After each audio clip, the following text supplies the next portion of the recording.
Kita tahu banyak yang nggak suka. Jadi orang yang menyerang kita ini, menyerang saya, menyerang Anda semua, itu kebanyakan mereka tidak ingin Indonesia berdaulat. Percayalah, behind cara mereka berpikir, mereka adalah putra bangsa yang nggak ngerti apa yang mereka kerjakan.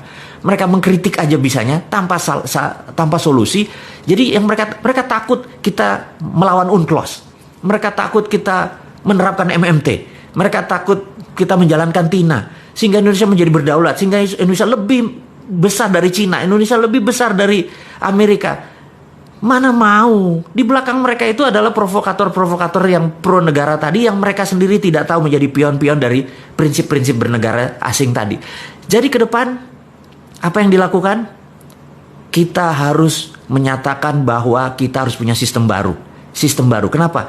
Karena old system doesn't work. Gitu ya. Ini yang harus diingatkan. Old system doesn't work. Nah, kita akan mulai dengan old system doesn't work. Suatu hari, ini dongeng ya, ngapunten ya, kita dongeng sedikit. Suatu hari tahun 2017 awal, saya bertemu sama sahabat saya, beliau adalah salah satu Wantimpres, Dewan Penasihat Presiden waktu itu. Kita diskusi santai. Jadi saya tanya, Bu, gitu ya, saya sebut aja nama ya. Bu, waktu 2016 tuh kalau nggak salah AP ya, Anggaran Pendapatan Belanja Negara, APBN gitu ya, Anggaran Pendapatan Belanja Negara. APBN itu pendapatannya turun, belanja negaranya naik. Jadi ada gap sekitar 300 triliun, bener nggak? Oh iya bener Mas. Terus bagaimana cara nutupnya? Ya kami pinjaman gitu. Oke. Terus 2017 ini, waktu itu 2017 kayaknya naik Bu, pendapatannya makin turun dan belanja negaranya naik gitu. Terus apa solusinya gitu? Wah ini Mas, nggak tahu nih Mas. Saya bilang, waduh, ada saran. Nah ini dia, Sontoloyo diminta saran coba ya. Saya pikir, ya ngapunten Bu, ini cuman saran ya Bu. Saya bilang gitu.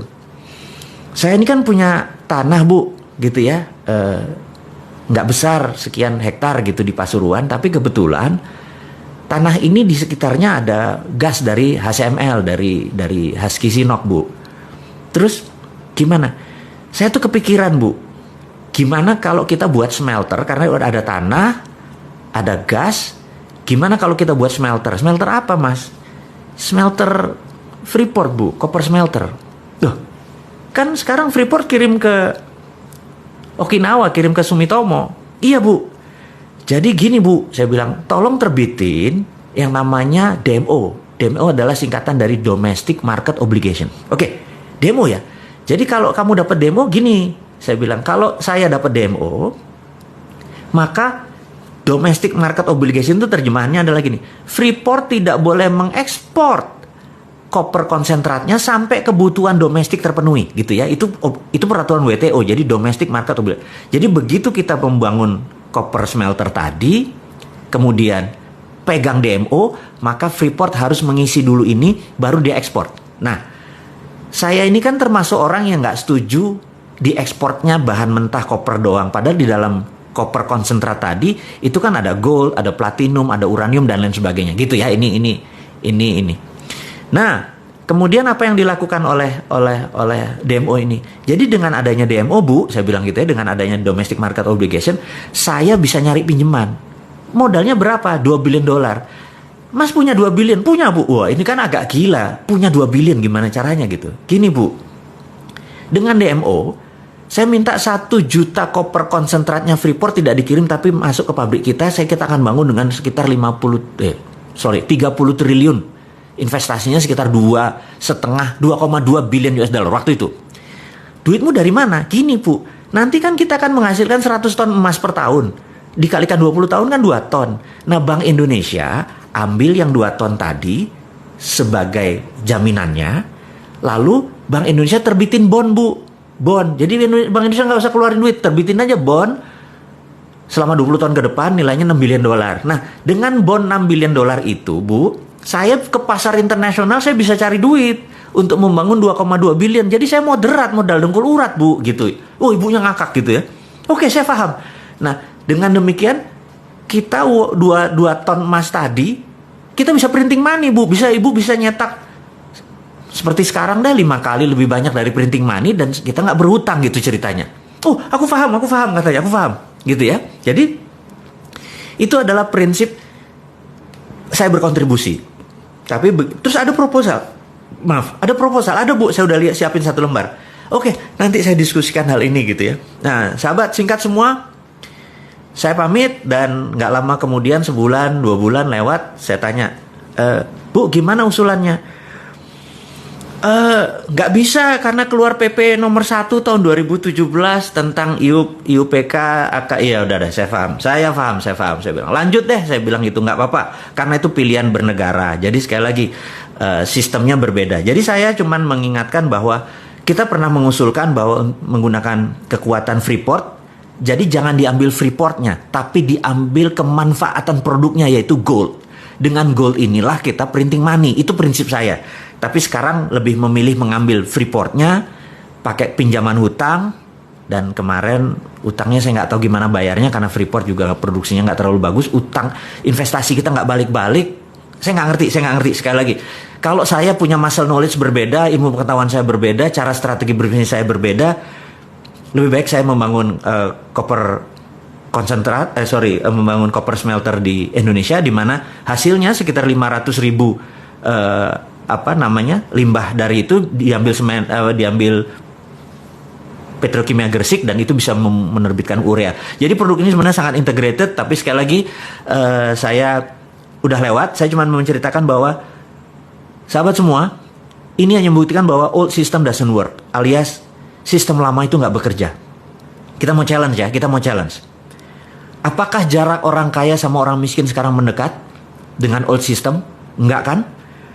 Apakah saat ini orang semuanya sehat dengan sistem yang ada? Enggak kan? Apakah sekarang ini orang lebih baik kehidupannya dengan old system? Enggak. Jadi kalau old system doesn't work, kenapa kita masih mempertahankan? Itu challenge-nya. Nah, apa yang harus kita lakukan? Jadi menurut saya ini adalah tema garis besar kita bertemu adalah cara cerdas bernegara.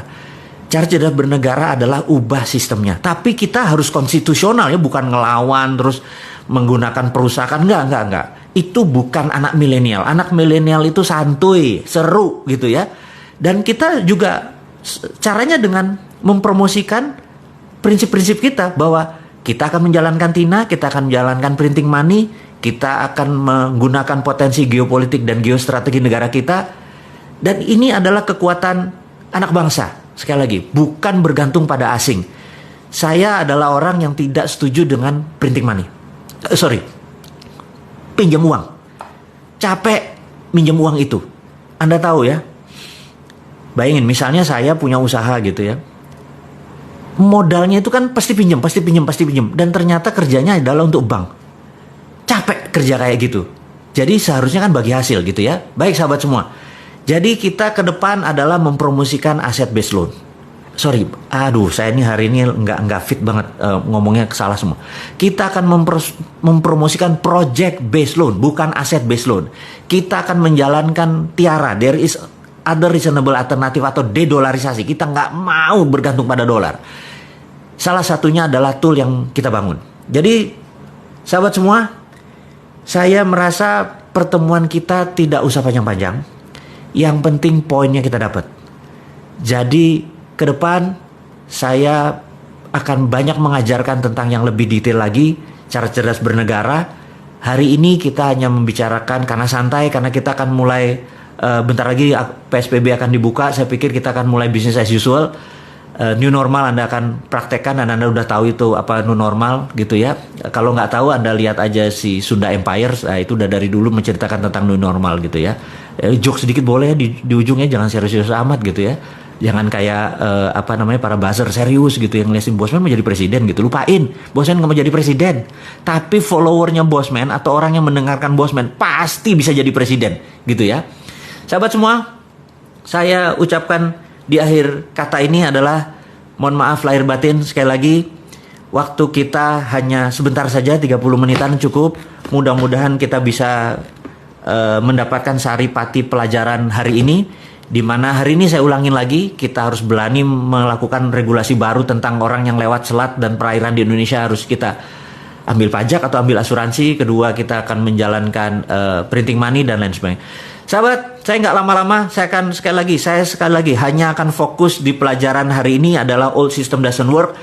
Saya akan men-challenge Anda semua untuk sistem-sistem baru tersebut. Saya akan memberikan alamat email saya untuk Anda mengirimkan project-project Anda yang akan saya endorse, yang akan saya dalam tanda petik masuk ke dalamnya. Saya sangat minat membangun Anda semua, bisnis bersama Anda semua, dan usahakan bisnis itu mempunyai new model yang baru. Saya akan pasang alamat email saya di wall di IG.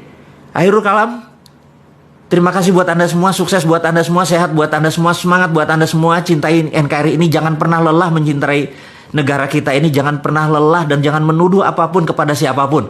Sukses buat Anda semua. Assalamualaikum warahmatullahi wabarakatuh.